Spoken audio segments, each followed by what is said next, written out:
प्यारे छात्रों, आज हम बहुत ही महत्वपूर्ण टॉपिक जो कि हमारी प्रत्येक परीक्षा के लिए महत्वपूर्ण होता है, जिसमें हम चाहे किसी भी प्रकार के एक दिवसीय परीक्षाएं दे रहे हों, सभी में बहुत योगदान होता है। और हमारा टॉपिक है संविधान। संविधान के बारे में बात करें तो हमारी संविधान की शुरुआत जो होती है वो हमारी प्रस्तावना से होती है। उससे पहले हम बात करें कि जो संविधान है हमारा 26 नवंबर 1949 को बन करके पूर्ण हुआ था और 26 जनवरी 1950 को लागू हुआ था। संविधान को बनने में कुल 2 वर्ष 11 माह 18 दिन लगे थे। ये तो सामान्य सी बातें हैं जिन्हें आप सब लोग समझते होंगे। संविधान में यदि बात करें हम वर्तमान की स्थिति में तो कुल 22 भाग हैं और 12 अनुसूची हैं और 395 अनुच्छेद हैं। यदि वर्तमान में बात करें अनुच्छेद की संख्या की तो ये बढ़ करके लगभग 470 हो गई है तो 395 ही, पर किसी में का, खा, गा, ए, बी, सी, एस करके जोड़ करके ये सारे अनुच्छेद की बात करें तो लगभग 470 संख्या पहुंच गई है। संविधान यदि राजनीति शास्त्र आता है, पॉलिटी वगैरह में जब भी पूछा जाता है तो बहुत ही महत्वपूर्ण टॉपिक है, क्योंकि जितने भी हमारे वनडे एग्जाम्स होते हैं, कंपटीशन एग्जाम्स होते हैं, सभी में संविधान से क्वेश्चन जरूर पूछे जाते हैं। और आज मैं जो संविधान का वीडियो बना रहा हूँ स्पेशली पैट के लिए बना रहा हूँ, जहाँ हमारी पॉलिटिक्स जितनी पूछी जाएगी आज के वीडियो में बहुत जल्दी कवर हो जाएगी। लगभग 15 से 20 मिनट में हम सारा संविधान और जितनी हमारी राजनीति शास्त्र है सारा कोशिश करेंगे कि गागर में सागर भरने की। और यदि हमारा वीडियो अच्छा लगे तो अंत तक देखना जरूर है और वीडियो को लाइक करना है, चैनल को सब्सक्राइब करके नोटिफिकेशन वाला बटन भी दबाना है और अधिक से अधिक अपने दोस्तों के साथ, अपने भाई बहनों के साथ शेयर करना है, जिससे कि सभी लोगों तक ये महत्वपूर्ण जो हमारा टॉपिक है संविधान वो सब लोग देख सकें और आसानी से सीख भी सकें। हम यहाँ पूरी कोशिश करेंगे जितना सरल से सरल तरीके से इसको समझाने की कोशिश भी करेंगे। तो हम बात करते हैं सबसे पहले संविधान के लिए हमने टॉपिक आ गया हमारा 22 भाग हैं, 12 अनुसूची हैं, 395 अनुच्छेद है। इसके अलावा बात करें तो हमारे सबसे पहले बात करें हम प्रस्तावना आती है संविधान में। प्रस्तावना जो है, प्रस्तावना कहाँ से ली गई है? अमेरिका से लिया गया है। प्रस्तावना को कहाँ से लिया गया है? अमेरिका से लिया गया है। और जो हमारी प्रस्तावना है, प्रस्तावना का एक टॉपिक और आता है प्रस्तावना की भाषा। तो प्रस्तावना की भाषा को ऑस्ट्रेलिया से लिया गया। ध्यान रखिएगा दोनों में अंतर है। एक प्रस्तावना है जो अमेरिका से ली गई है।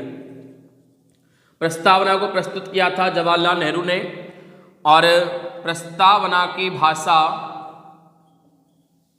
प्रस्तावना की जो भाषा है जो उसे ऑस्ट्रेलिया से लिया गया है। ऑस्ट्रेलिया से प्रस्तावना की भाषा को लिया गया है और प्रस्तावना को अमेरिका से लिया गया है। प्रस्तावना को हमारे भारत के प्रथम प्रधानमंत्री पंडित जवाहरलाल नेहरू जी के द्वारा इसे प्रस्तुत किया गया था संविधान में। और प्रस्तावना जो है हमारी, उसका हमारे संविधान के निर्माता हैं उन्हें डॉक्टर भीमराव अम्बेडकर जी को माना जाता है। और जो हमारी प्रस्तावना है इसी को संविधान की आत्मा कहा जाता है। प्रस्तावना में कोई पूछ लिया जाता है प्रस्तावना का पहला वर्ड क्या है, तो वहाँ आता है हम भारत के लोग भारत को संपूर्ण, संपन्न, प्रभुत्व, धर्मनिरपेक्ष, पंथनिरपेक्ष, लोकतंत्रात्मक एवं गणराज्य बनाने के लिए अग्रसर है। ये हमारी प्रस्तावना का पहली लाइन आती है। प्रस्तावना में यदि बात करें तो प्रस्तावना में केवल एक बार संशोधन हुआ है अभी तक। प्रस्तावना में एक बार संशोधन हुआ है 1976 ईस्वी में, जिसे 42वां संविधान संशोधन कहा गया। 42वां संविधान संशोधन कहा गया। प्रस्तावना में एक बार संशोधन हुआ है और इसमें 3 वर्ड जोड़े गए थे। वो 3 वर्ड कौन से थे? अखंडता, समाजवाद और अखंडता, समाजवाद और तीसरा वर्ड था हमारा पंथ निरपेक्ष। पंथ निरपेक्ष, ये 3 शब्द जोड़े गए थे 1976 में। ये 42वां संविधान संशोधन था, जो प्रस्तावना में पहला संशोधन है और अभी तक यही एक बार संशोधन हुआ है प्रस्तावना में, और कोई संशोधन नहीं हुआ है। अब प्रस्तावना के बाद आगे की बात करें तो हमारे संविधान में कुल 22 भाग हैं। प्रस्तावना में जितने क्वेश्चन बनते हैं यही बनते हैं। प्रस्तावना को कहाँ से लिया गया है? अमेरिका से लिया गया है। प्रस्तावना में भाषा जो प्रस्तावना कहाँ से ली गई? ऑस्ट्रेलिया से ली गई है। एक बार संशोधन हुआ है अभी तक प्रस्तावना में 1976 में हुआ है, 42वें संविधान संशोधन में हुआ है।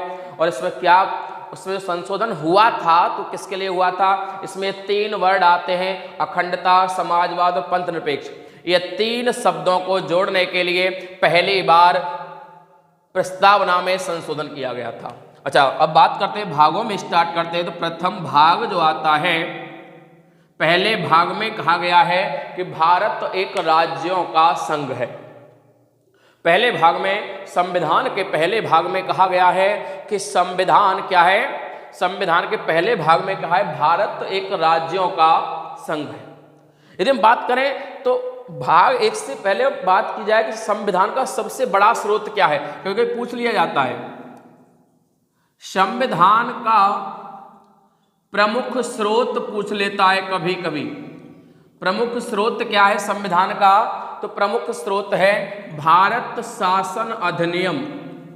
भारत शासन अधिनियम 1935।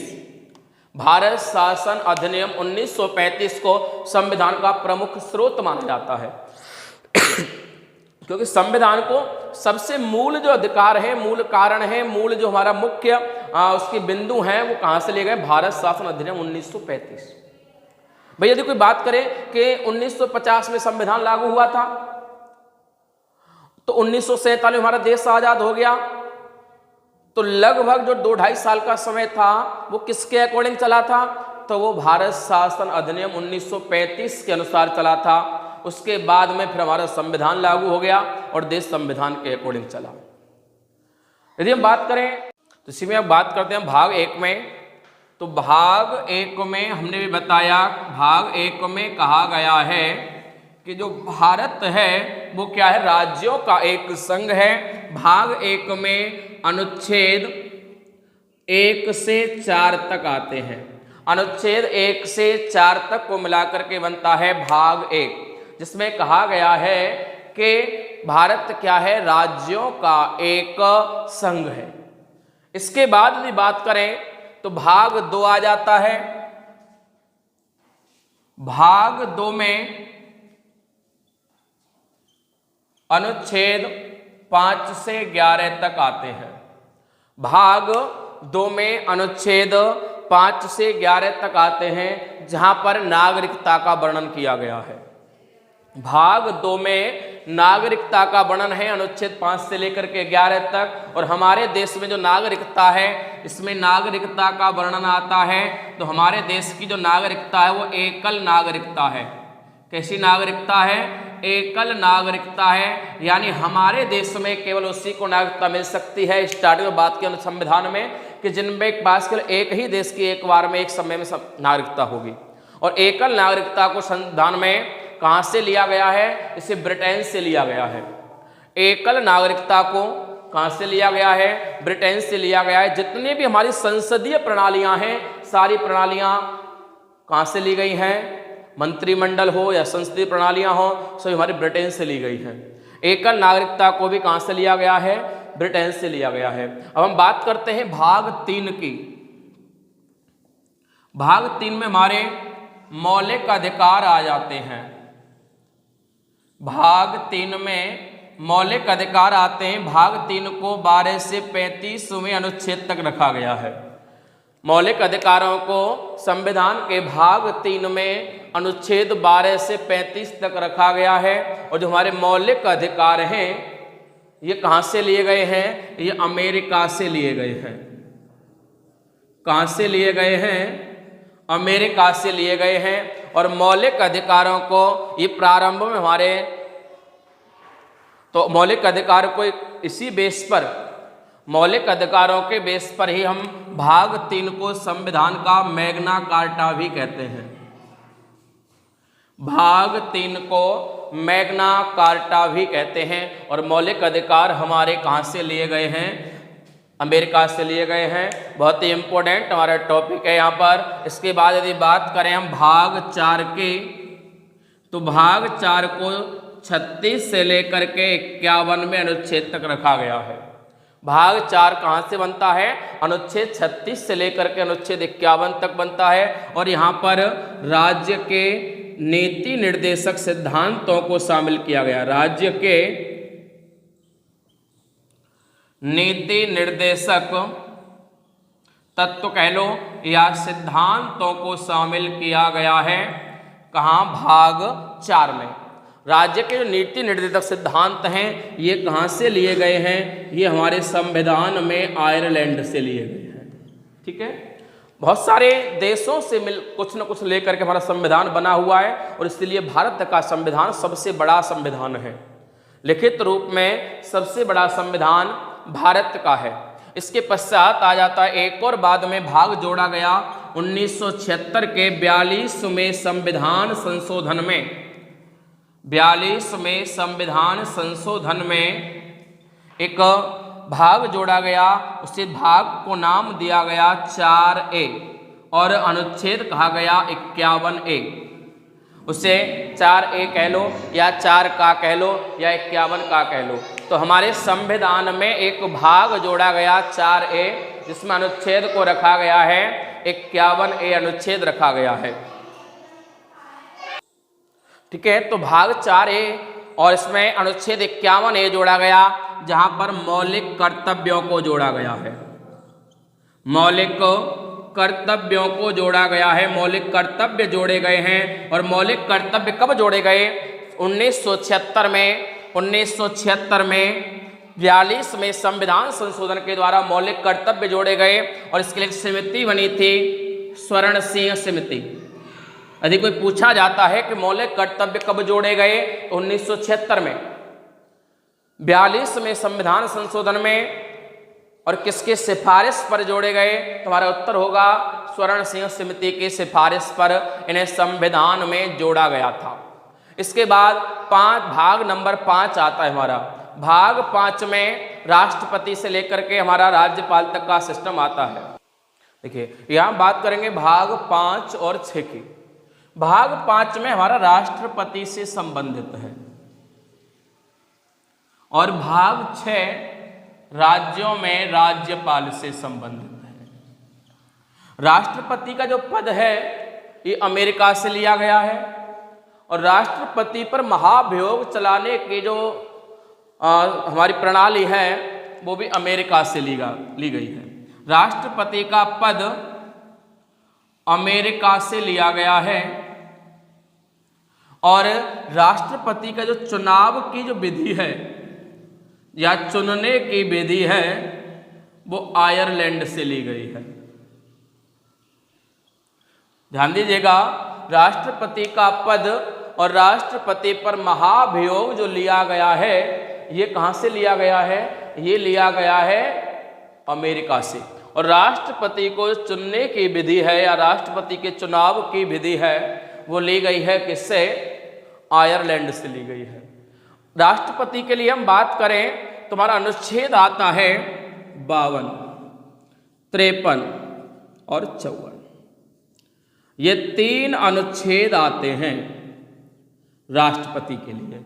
राष्ट्रपति के लिए हमारे 3 अनुच्छेद आते हैं जहां अनुच्छेद 52 में राष्ट्रपति का पद दर्शाया गया है, 53 में राष्ट्रपति के कार्य और 54 में हमें दर्शाया गया है राष्ट्रपति का निर्वाचन।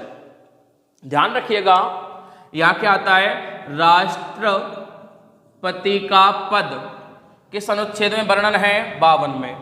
राष्ट्रपति के जो कार्य हैं वो अनुच्छेद 53 में। और जो राष्ट्रपति का निर्वाचन है कहाँ से लिया गया है चुनने की विधि? आयरलैंड से। राष्ट्रपति का जो निर्वाचन है वो कहाँ से लिया गया है? निर्वाचन की विधि आयरलैंड से अनुच्छेद 54 में शामिल किया गया है। यहीं से और बात करें तो अनुच्छेद 61 आ जाता है। इसके अंतर्गत राष्ट्रपति पर महाभियोग चलाया जा सकता है। महाभियोग का मतलब एक प्रस्ताव पास किया जाता है राज्यसभा लोकसभा दोनों में, और इस प्रस्ताव को पास करके राष्ट्रपति को पद से भी हटाया जा सकता है। महाभियोग चलाया जा सकता है। अनुच्छेद 72 के अनुसार राष्ट्रपति किसी की भी फांसी को क्षमा कर सकता है। राष्ट्रपति चाहे तो सुप्रीम कोर्ट ने किसी व्यक्ति को फांसी की सजा बोल दे और राष्ट्रपति के पास मामला पहुंच गया तो राष्ट्रपति उसको क्षमा कर सकता है अनुच्छेद 72 के अकॉर्डिंग। यहीं पर अनुच्छेद 123 आता है। इसमें राष्ट्रपति कोई भी अध्यादेश ला सकता है दोनों सदनों में। और 143 आता है। इसके अकॉर्डिंग राष्ट्रपति सुप्रीम कोर्ट से सलाह ले सकता है। ठीक है। राष्ट्रपति से हमारे मुख्य जो अनुच्छेद हैं वो 52 राष्ट्रपति का पद के लिए है, 53 राष्ट्रपति के कार्यों के लिए है, 54 राष्ट्रपति का निर्वाचन करता है, 51 जो महाभियोग चलाया जा सकता राष्ट्रपति पर, 52 क्या है क्षमा कर सकता राष्ट्रपति किसी की फांसी वगैरह की सजा को, और 123 राष्ट्रपति अध्यादेश लाता है, 143 में सुप्रीम कोर्ट से सलाह ले सकता है। तो यहीं पर बात करें राज्यपाल के लिए, राज्यपाल 152 से लेकर के 237 के अनुच्छेद में आता है और भाग 6 के अंतर्गत आता है। राज्यों का एक राज्यपाल होगा। ये कहाँ कहा गया था? ये कनाडा से लिया गया है राज्यपाल का पद। राज्यपाल का पद हमारे संविधान में कहाँ से लिया गया है? कनाडा से लिया गया है। देखो इसमें से सीधा सीधा 111 प्लस करते जाओ, 153, 154 और 155 ये सेम राज्यपाल के लिए है। 152 में क्या होता? राष्ट्रपति का पद, 111 प्लस कर दो राज्यपाल का पद, राज्यपाल का पद। 154 राष्ट्रपति के कार्य आते हैं और यहाँ राज्यपाल के कार्य और शक्तियां आ जाती हैं। ठीक है। और 155 में राज्यपाल का निर्वाचन आ जाता है। तो ये सेम कंडीशन में आ जाता है हमारा क्या?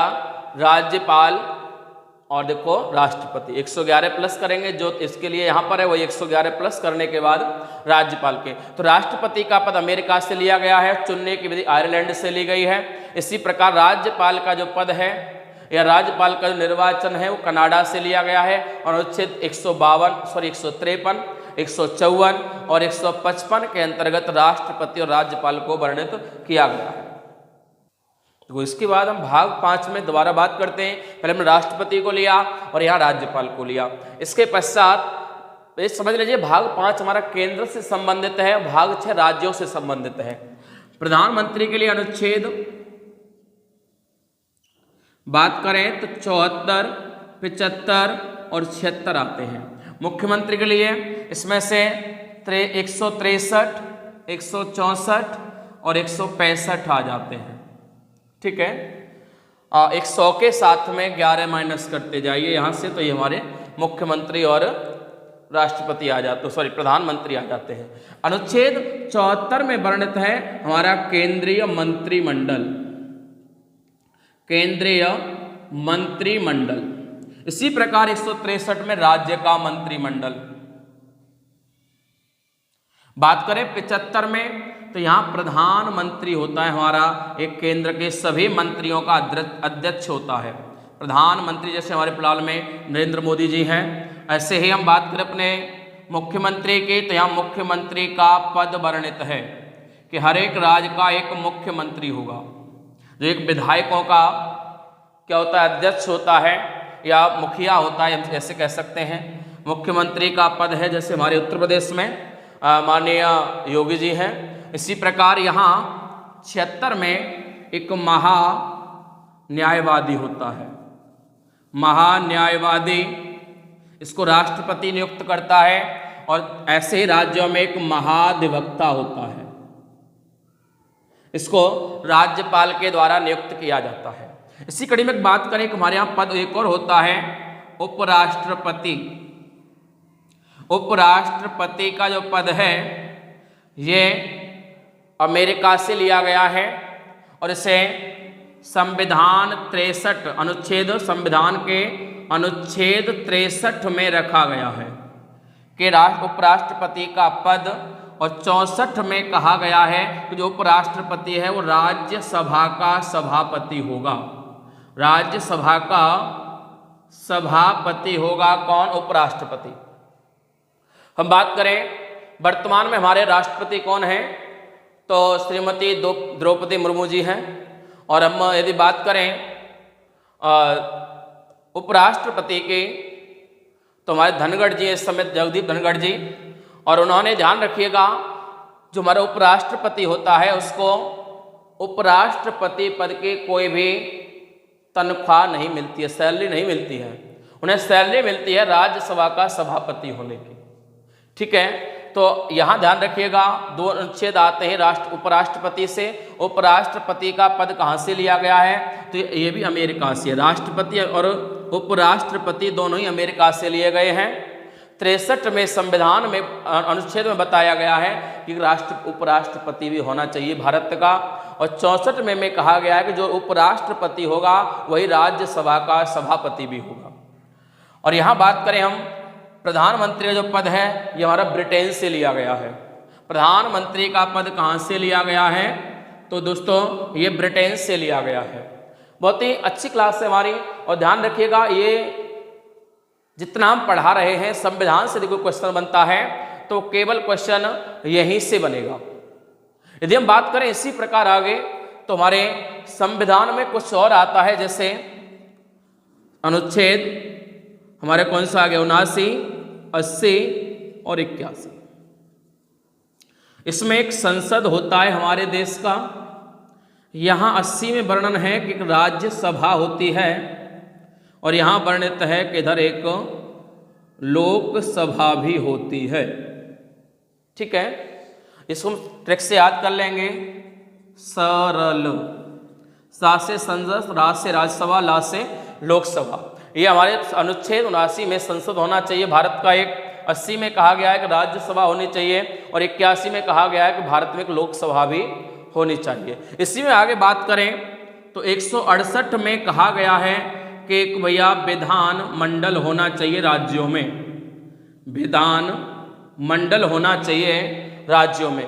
और इसी में आगे कहा गया है कि हमारे राज्यों में एक विधान सभा भी होनी चाहिए और एक विधान परिषद भी होनी चाहिए। 170 में कहा गया है कि विधान सभा होनी चाहिए, और 175 में कहा है कि राज्य में एक विधान परिषद भी होना चाहिए। भाई हमारे यहाँ कहा गया है, देखो ये केंद्र के लिए है, संसद होगा, राज्यसभा होगी, लोकसभा होगी। ऐसे ही राज्यों में विधानमंडल होगा, विधानसभा होगी और विधान परिषद होगी। तो ये तो हमारा टोटल भाग और 5 और 6 के मुख्य पूर्ण बिंदु थे। देखिए यहाँ बात करने वाले हम कुछ हमारे संविधान में, अब तो हमारे भाग कंप्लीट हो गए, डिटेल में थे। इसके बाद हम बात करेंगे हमारे संविधान में कुछ महत्वपूर्ण अनुच्छेद हैं जिनका वर्णन निम्न प्रकार से किया गया है, जो कि निम्नलिखित हैं। यदि हम बात करें अनुच्छेद 100 की, तो ये निर्णायक मत के लिए जाना जाता है। यह निर्णायक मत कब पड़ता है, तो जो हमारा जब कभी चुनाव हो रहा हो, चुनाव खुलते समय मानो 2 व्यक्तियों के बराबर वोट हैं, तो वहाँ जो उसका पीठाधीश होता है वो 1 वोट अपना किसी को भी दे करके निर्णायक मत डाल सकता है। यदि हम बात करें 108 में, तो ये संयुक्त अधिवेशन का है, यानी जब कभी भी कोई आपात स्थिति आती है तो राष्ट्रपति कभी भी राज्यसभा और लोकसभा दोनों को एक साथ मिलाकर के किसी भी बिल को पास करा सकता है। और ये संयुक्त अधिवेशन हमें ऑस्ट्रेलिया से लिया गया है, ऑस्ट्रेलिया से लिया गया है संयुक्त अधिवेशन। 1 तो 10 में बात करें तो यहाँ आता है हमारा धन विधेयक। 110 में क्या आता है हमारा धन विधेयक आ जाता है, यानी धन की हमें जो आवश्यकता है उसे कैसे पूर्ति करना है। 112 में बजट के बारे में है। 116 में आता है हमारा लेखानुदान आता है। और इसी प्रकार 117 में आ जाता है वित्त विधेयक। 117 में आ जाता है हमारा वित्त विधेयक। और इसके पश्चात हमारे संविधान के अनुच्छेद 324 में आता है निर्वाचन प्रणाली। 343 में ये कहा गया है कि हिंदी जो है वो हमारे भारत की राष्ट्रभाषा है और लिपि देवनागरी है। हिंदी राष्ट्रभाषा है और लिपि देवनागरी है, ये 343 में कहा गया है। 352 से और 360 तक हमारे आपातकाल आ जाते हैं। ठीक है, 352 से और 360 तक हमारे आपातकाल आ जाते हैं। और आपातकाल हैं वो आपात स्थिति हमारे यहाँ जर्मनी से ली गई है। आपात स्थिति जर्मनी से, यहाँ राष्ट्रीय आपात आता है 352। 356 में राष्ट्रपति शासन होता है। और 360 में वित्तीय आपात आता है।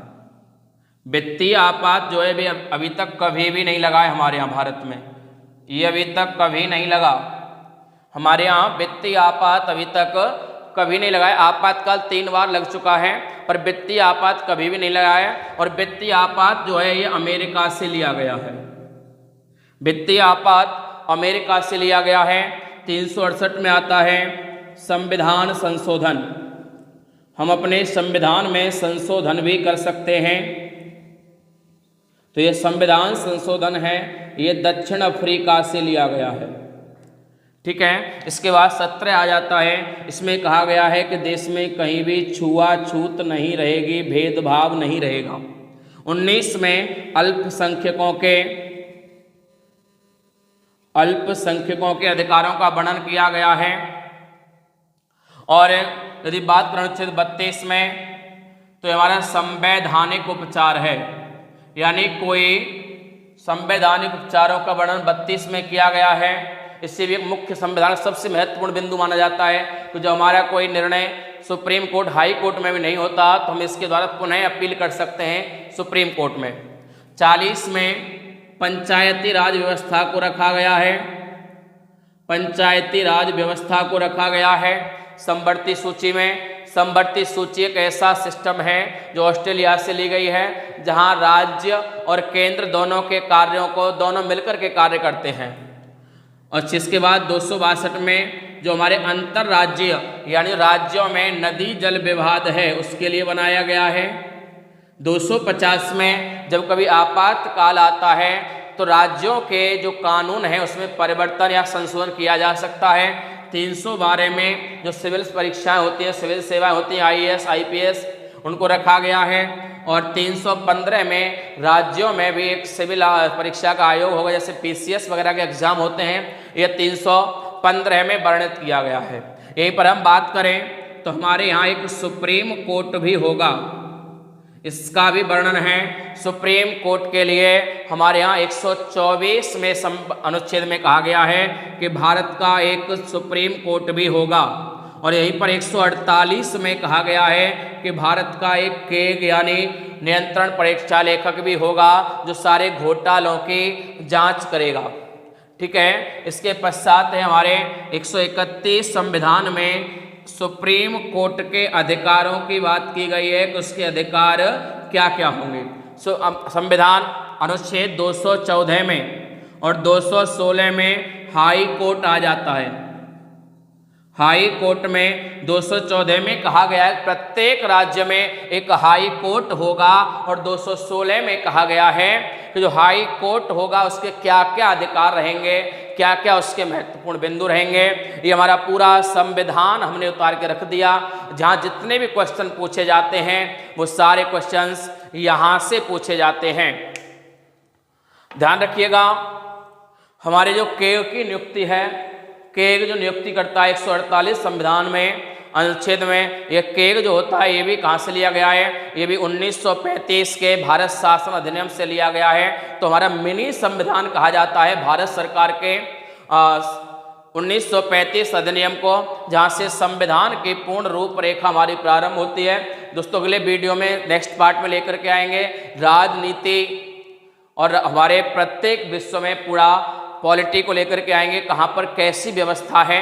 हमारे भारत में बात करें तो द्वै सदनात्मक व्यवस्था है, द्वै सदन होते हैं, एक लोकसभा और एक राज्यसभा, एक उच्च सदन और एक निम्न सदन, और दोनों सदनों को मिलाकर के बनती है हमारी क्या, एक पूरी प्रणाली। उन दोनों का जब कभी भी संयुक्त अधिवेशन हो रहा होता है 108 के अकॉर्डिंग, तो इसका जो अध्यक्ष होता है, अध्यक्षता करता है, वो लोकसभा अध्यक्ष ही करता है। ध्यान रखिएगा, जब कभी राज्यसभा और लोकसभा दोनों का संयुक्त अधिवेशन होगा तो उसकी अध्यक्षता जो करेगा वो लोकसभा का अध्यक्ष ही करेगा। तो हम अगले वीडियो में पढ़ेंगे राजनीति के बारे में, द्विसदनात्मक व्यवस्था हमारे यहाँ है और जो ब्रिटेन से ली गई है।